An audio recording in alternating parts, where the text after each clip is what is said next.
Hello and welcome on CoreTV News on the Hour. I am Ebulomo Adekunle.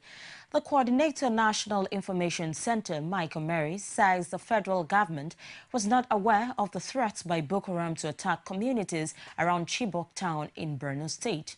Omeri, who made this known while responding to questions on the preventive measures taken by security personnel against the Sunday attacks on Kautukari, Kwada and Karagao villages, denied knowledge of the threat by the violent sect to attack the communities.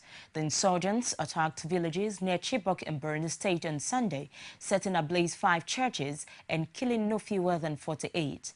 In the offensive, which was said to have lasted for about 4 hours, the terrorists attacked churches during Sunday worship, shot at worshippers and set the church buildings ablaze. The insurgents, 2 weeks ago, returned to the council area that they would attack it again, and this was confirmed to journalists in Maiduguri by a top official of Chibok local government, who said the threat had been reported to the government and the security agencies. Almost 1 week after the bomb attack on Emma Plaza in the Wuse district of Abuja, the place is still crawling with security operatives. They say the area is still an active crime scene, so shop owners have not been allowed access to the shopping mall. Pius Samuel has details.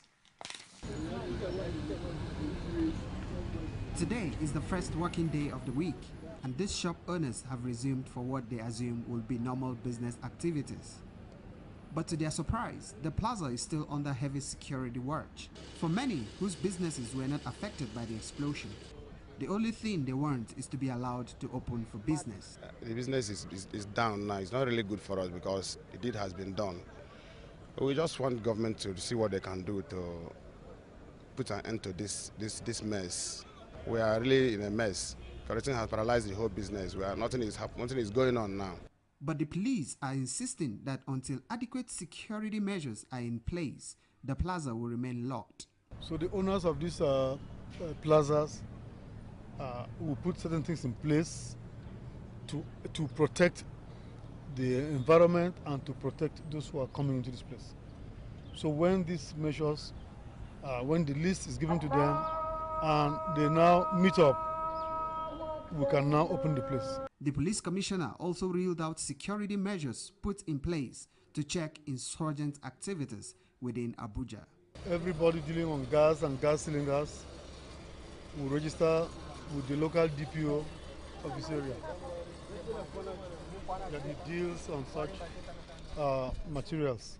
These scavengers, you know them, Yan Bola also, who move from one place to the other, residential areas, picking containers.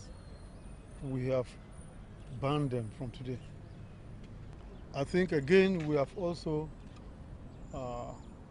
placed a ban on private vehicles used as commercial taxis.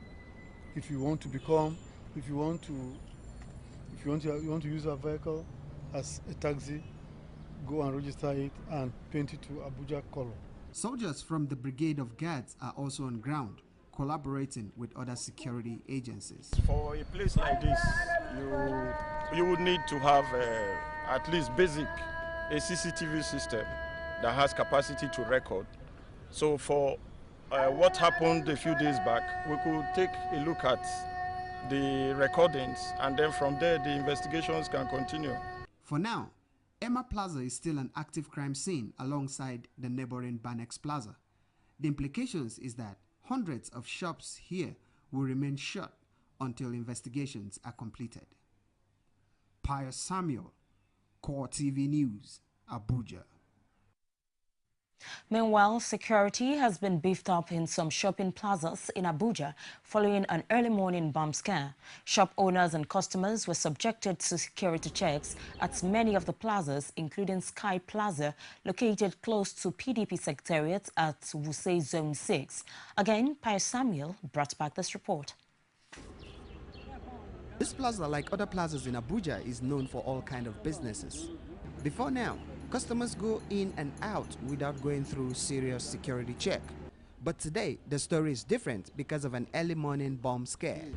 This is what shop owners and customers are made to go through on Monday.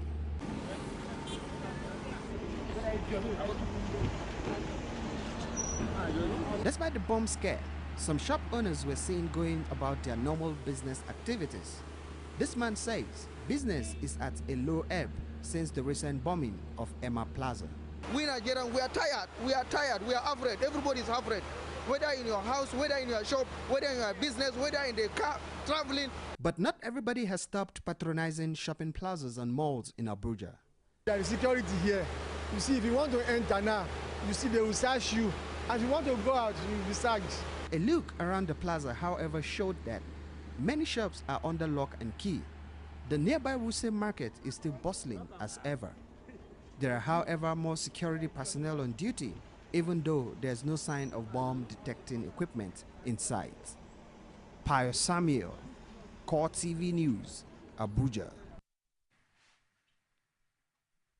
The police in Kaduna have dismissed reports that a bomb was discovered opposite the Queen Amina Secondary School in Kakuri. Residents of the area in Kaduna had panicked when news filtered out that a bomb had been placed by the roadside. But police spokesman Aminu Lawan told CoreTV News that a bomb squad dispatched to the scene found that it was a bag of clothes. The fear of possible attack of members of the National Conference by Boko Haram has enveloped the conference as a delegate, Mike Ozekume, says he received a message on his telephone of a possible attack by members of the sect in Abuja this week. Raising a matter of public urgency, he asks for the permission of the chairman of the conference, Idris Kutigi, to read the message and was granted. Some delegates later discussed the issue among themselves, wondering when the bombings would stop. A delegate, Obi Onoliefo, had last Thursday raised the issue of safety of his colleagues when, having looked at the perimeter wall of the National Judicial Institute, observed that there were no security operatives manning them.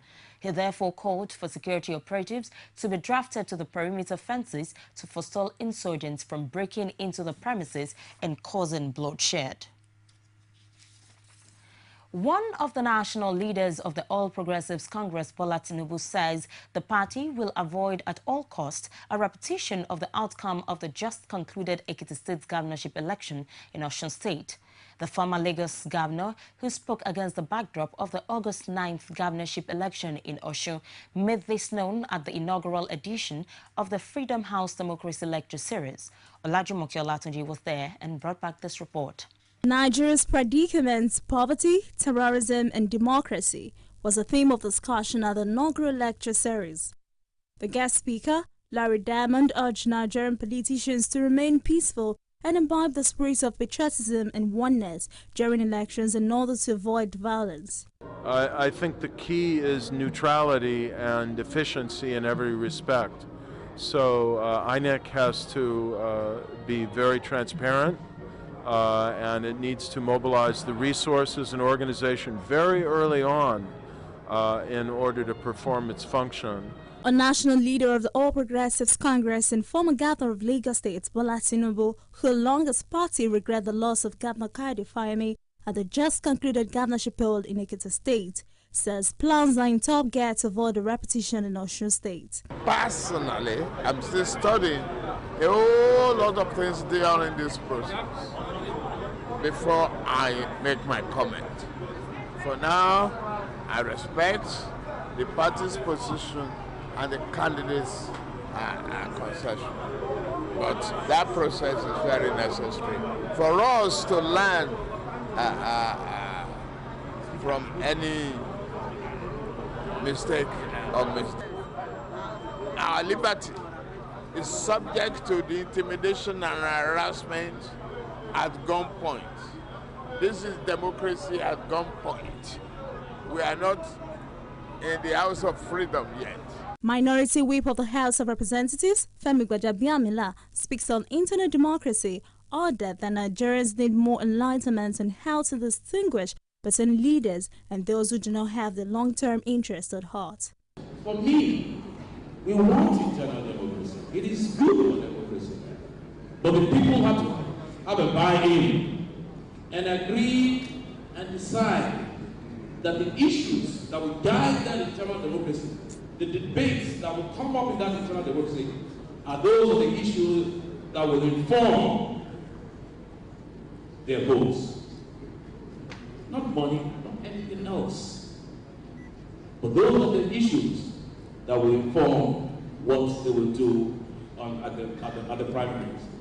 And that failing, we will continue to recycle those who we do not want, and that will not work well for our democracy. For his part, the governor of Rivers State, Rotimi Amechi, urged the organized labor to unite as a voice of the people against all forms of corruption and terrorism for the progress of the country. Labour has not issued any statement recently about what is going on about 80 million. Two of us. NBA. In fact, I woke up that day and I read a statement by NBA on the insurgency, and I nearly committed suicide. Because NBA has not spoken for the past 1 year, two of us.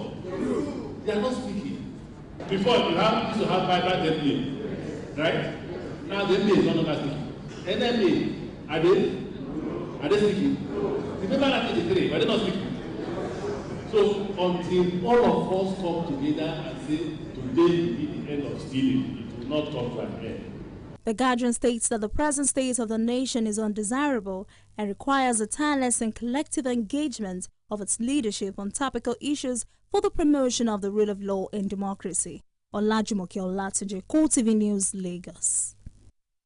It's the CoreTV News on the hour. Take a short break and we'll be right back. Don't go away. CoreTV News presents a platform with presence in over 30 states of the Federation. Be sure to be had. For live coverage of events, we have the capacity to deliver from anywhere in Nigeria and beyond. Contact us now on 0803-471-8550 or 0803-724-9733, 014-533-407. Our 24-hour news station. Nigerians continue to travel the city of Lagos waits and dark as all routes to you on Be the first to know CoreTV News from the north, south, east, west and around Africa. We break the news. One Nigeria. Now you can catch all the actions live as the news breaks. We are CoreTV News. Welcome to CoreTV. Our 24-hour news station. Thank you for being there. Outside Nigeria, the deaths of 30 boat migrants have sparked anger and frustration in Italy as critics accuse the government of failing to deal with an immigration crisis which saw over 5,000 people rescued in 24 hours. Rescuers had found the bodies stuffed into the hold of a fishing boat from North Africa when they boarded the vessel to help the most vulnerable of almost 600 migrants in the vessel. A Navy doctor says the migrants had likely suffocated in the tiny space and advised against removing the bodies as it was not yet clear whether there were poisonous gases in the hold which might affect others. The League has warned Prime Minister Matteo Renzi's government that plucking asylum seekers and immigrants to safety from their rickety boats only encourages more people to set out across the Mediterranean for Europe. It is not the first time Italian rescuers have found migrants dead on the overcrowded boats, but never before was there such a large number. The boat is being towed by the Italian Navy and is expected to arrive Tuesday in Pozzallo on the southeast coast. And that's the news for this hour. We'll take a short break and in a short while, Core Digest continues. I am Ebulomo Adekunle.